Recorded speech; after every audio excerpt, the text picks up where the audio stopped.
اللہم صلی علی محمد وعلی آل محمد۔ میرے دیکھنے والے تمام بہن بھائیوں کو میری طرف سے السلام علیکم ورحمۃ اللہ وبرکاتہ۔ سورۃ البقرہ کو ورڈ بائی ورڈ سیکھنے کی یہ سیریز جاری ہے۔ اگر آپ قرآن پاک کو آسان تجوید کے ساتھ پڑھنا چاہتے ہیں تو ہمارے سبق میں شامل ہو جائیے، انشاءاللہ آپ کی تجوید درست ہو جائے گی۔ آج کے سبق میں ہم سورۃ البقرہ کا تیسرا رکوع شروع کریں گے۔ کل کے سبق میں 20 آیات اور 2 رکوع مکمل ہو گئے ہیں۔ چلے سبق شروع کرتے ہیں، غور سے سنیے گا۔ اعوذ باللہ من الشیطان الرجیم، بسم اللہ الرحمن الرحیم۔ یا ایہا الناس اعبدوا ربکم الذی خلقکم والذین من قبلکم لعلکم تتقون۔ یہاں کے اوپر کھڑا زبر بھی ہے اور مد بھی ہے، اس کو 3 الف کی مقدار کھینچ کر پڑھیں گے۔ یا مد کھڑا زبر یا، اس الف کو اس یا سے ملائیں گے، سختی کریں گے، حمزہ یا زبر ایا پیش یو، یا ایو۔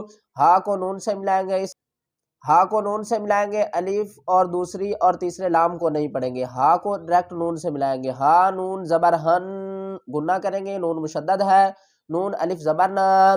یا ایہا الناس، سین کو عین سے ملائیں گے، الف کو چھوڑ دیں گے، سین عین پیش سو، با پیش بو، سعبو، دال واو پیش دو، سعبدو۔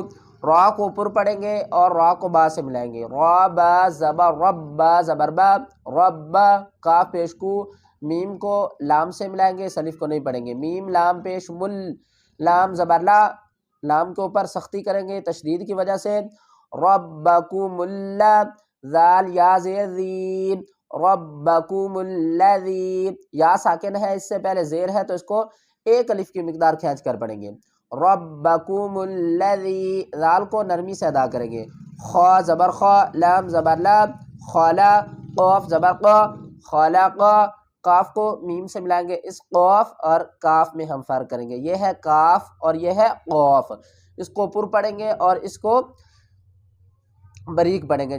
کس طرح؟ قاف زبر قا، کاف میم پیش کم، خلقکم، خلقکم۔ ٹھیک ہے، اکثر لوگ کنفیوز ہو جاتے ہیں اور یہاں پر غلطی کر جاتے ہیں، قاف اور کاف میں فرق نہیں کرتے۔ خلقکم، واو کو لام سے ملائیں گے، واو لام زبر واللام زبر لا، واللہ، یا ساکن سے پہلے زیر ہے، ذال کو نرمی سے ادا کریں گے، 1 الف کی مقدار کھینچ کر پڑھیں گے، والذین، نون زبر نا، والذین۔ یہاں پر ہو رہا ہے اخفا، یعنی اب ہم نون ساکن کی آواز کو چھپا کر پڑھیں گے، کس طرح؟ میم نون زیر من، ٹھیک ہے، اس کو اس طرح نہیں پڑھیں گے، یہ ہو گیا اظہار، اور من یہ ہو گیا غنہ۔ ہم نے کیا کرنا ہے؟ اس کی آواز کو چھپا کر پڑھنا ہے، کس طرح؟ میم نون زیر میم، قاف کو با سے ملائیں گے، با کے اوپر قلقلہ ہو رہا ہے، قاف با زبر قب، لام زیر لی، قبلی۔ حروف قلقلہ کا آپ کو پتہ ہوگا، قاف قا جیم با دال، حروف قلقلہ 5 ہیں، اور جب بھی یہ حروف قلقلہ ساکن ہوں گے تو ہم انہیں ہلا کر پڑھیں گے، لام زیر لی، کاف میم پیش کم، قبلیکم، لام زبر لا، عین کو لام سے ملائیں گے، عین لام زبر عل، لام زبر لا، لعل، کاف کو میم سے، کاف میم پیش کم، لعلکم، تا کو دوسرے تا سے ملائیں گے کیونکہ تا کے اوپر تشدید ہے، تا، تا زبر تت، تا زبر تا، تتا، قاف واو پیش قو، تتقو، نون زبر نا، تتقون، وقف کی صورت میں نون کو ساکن پڑھیں گے، تتقون۔ یا ایہا الناس اعبدوا ربکم الذی خلقکم والذین من قبلکم لعلکم تتقون۔ اگر آپ قرآن پاک کو گھر بیٹھ کر آسان تجوید کے ساتھ پڑھنا چاہتے ہیں تو ہمارے سبق میں شامل ہو جائیے، انشاءاللہ آپ کی تجوید درست ہو جائے گی۔